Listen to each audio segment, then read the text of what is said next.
বাড়ি থেকে বের করে দেওয়া হয়েছে।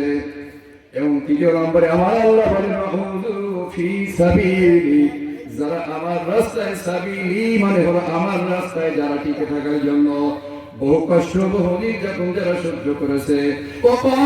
চতুর্থ নম্বর হলো যারা জিহাদে অংশগ্রহণ করেছে। সুবহানাল্লাহ। ও ভাই, কি যে সার্টিফিকেট, কি যে ঘোষণা, কি যে পুরস্কারের কথা আসতেছে সামনে। 4 নম্বরে বললাম যারা জিহাদ অংশগ্রহণ করেছে। আজকে তো আমরা জিহাদ বলতে জঙ্গি বোঝাই। আমি কিছুদিন আগে কোথায়, সম্ভবত ঢাকা হবে অন্য কোথাও, বলেছিলাম যে আজকে ফিলিস্তিনবাসী, ফিলিস্তিনের উপরে ইসরায়েল এবং তাদের দোষগুলো যেভাবে বর্বরিত হামলা চালাচ্ছে, বাংলাদেশের কোন মিডিয়া বলেছে কোনদিন যে ইসরায়েল জঙ্গি? একথা, এই সংবাদ কেউ কোনদিন পেয়েছেন? অথচ বাংলাদেশে কেউ যদি ইসলামের পক্ষে স্লোগান দেয়, ওটা ইসলামী জঙ্গি গোষ্ঠী। আফগানিস্তান বলে ওরা জঙ্গি, পাকিস্তান বলে ওরা জঙ্গি। তো ইসলামিক কান্ট্রি যদি তাদের ভাবমূর্তি রক্ষার জন্য, মাতৃভূমি রক্ষার জন্য, কোরআন হাদিসের পরে অটল থাকার জন্য, যদি তারা অস্ত্র ধরে ঠেকানোর জন্য, আত্মরক্ষার জন্য তাদেরকে বিশ্ব মিডিয়া, হলুদ মিডিয়া বলে এরা হলো জঙ্গি। অথচ আজও পর্যন্ত আমেরিকা যখন অন্যান্য দেশের উপর হামলা চালায়, আমেরিকার বিরুদ্ধে কেউ কোনোদিন বলে না যে আমেরিকা জঙ্গি। ইসরায়েলকে কোনোদিন বলতে শুনি নাই যে তারা জঙ্গি। মুসলমানদেরকে বলা হয় তারা তাদের অস্তিত্ব রক্ষার জন্য যদি জিহাদে অংশগ্রহণ করে, তো জিহাদটাকে তারা জঙ্গির সাথে মিলায়। বলেন তো ঠিক কি ঠিক না? আমার আল্লাহ পুরস্কার দেবেন কিছু, তার আগে বলছেন চতুর্থ নম্বর হলো যারা জিহাদ করে দিন প্রতিষ্ঠার জন্য, মাতৃভূমি রক্ষার জন্য, যারা জিহাদে অংশগ্রহণ করে। চতুর্থ নম্বর গুণ। পঞ্চম নম্বর গুণ কি?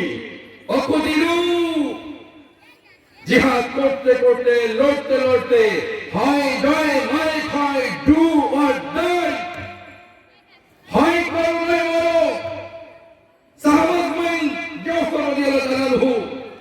আমাদের দেশে একটা মশলা বলি, ভুলে না যাই, আল্লাহ আল্লাহ স্মরণ করে দিয়েন। আমরা অনেক সময় মৃত্যু বাড়ি, যে বাড়িতে মানুষ মারা যায়, আশেপাশের বাড়িতে খাবার পাঠাই না। এটা কেন পাঠাই বলতে পারেন? কেন পাঠাই? এটা আমার নবীর সুন্নাত, এটা হাদিস, পাঠাতে হবে। হযরত জাফর রাদিয়াল্লাহু আনহু মুতার যুদ্ধে যখন শাহাদাত বরণ করলেন, জাফর রাদিয়াল্লাহু আনহুর বয়স মাত্র 33 বছর। ওরা ছোট ছোট বাচ্চা ছিল। জাফর রাদিয়াল্লাহু আনহু শাহাদাত বরণ করার পরে আমার নবী নিজে হেঁটে হেঁটে গেছেন জাফর রাদিয়াল্লাহু বাড়িতে সংবাদ দেওয়ার জন্য, আর কবি পাঠালেন। নবী যে দেখেন জাফর রাদিয়াল্লাহু স্ত্রী আর বাচ্চাদের খাবার খাওয়াচ্ছেন। নবী উঠানের কিনারায় যখন দাঁড়াইছেন, জাফর রাদিয়াল্লাহু আনহুর স্ত্রী নবীকে দেখে বুঝতে পেরেছেন ঘটনা হয়ে গেছে কিছু।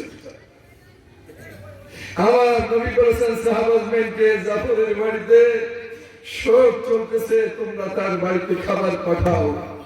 ওখান থেকে আসে মৃত্যু বাড়িতে, আশপাশের বাড়ি থেকে খাবার পাঠানোর সুন্নাহ।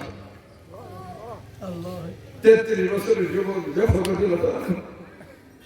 আমার আল্লাহ বলেন অকুতিলু, জিহাদে মুতার যুদ্ধে গিয়েছেন, জিহাদে গিয়েছেন, ইসলামের ভাবমূর্তি রক্ষার জন্য গিয়েছিলেন, মাতৃভূমি রক্ষার জন্য গিয়েছিলেন, কোরআনকে অক্ষুণ্ণ রাখার জন্য গিয়েছিলেন। লড়তে লড়তে এক হলো জিহাদ করা, আর জিহাদ করতে করতে শহীদ হওয়া দুটো আলাদা। কেউ যদি জিহাদ করতে করতে গাজী হয়ে ফিরে আসে, সেও এই পুরস্কারের অন্তর্ভুক্ত। জিহাদে অংশগ্রহণ করাই হলো বড় কথা।